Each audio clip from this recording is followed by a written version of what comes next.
Joining us with their insights, Ed Acorn, editor of the Providence Journal editorial pages.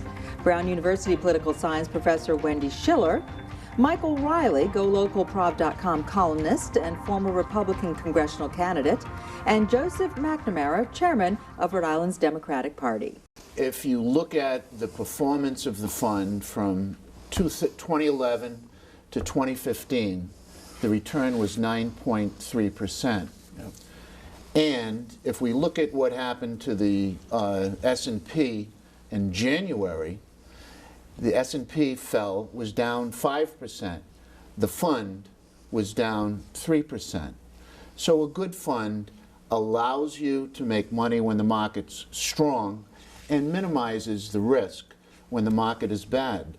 So I think you have to look at the big picture and everyone that's in the market knows, hey, this has been a tough year since January. So you have to take the good with the bad, but I believe that it's on track and it's sustainable. I agree. I think you have to look at the long term, and the reforms made in Rhode Island were absolutely critical.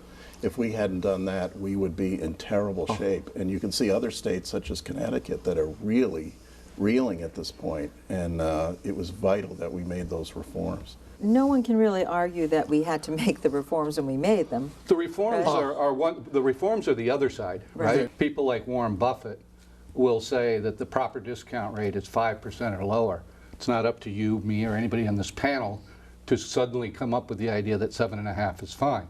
When you take it to 5%, we are not going to be funded. It's just math. Don't get me wrong, the structural changes that were made on the benefit side, the COLA side, all of those were very necessary, and I'm, for one, glad that that was done.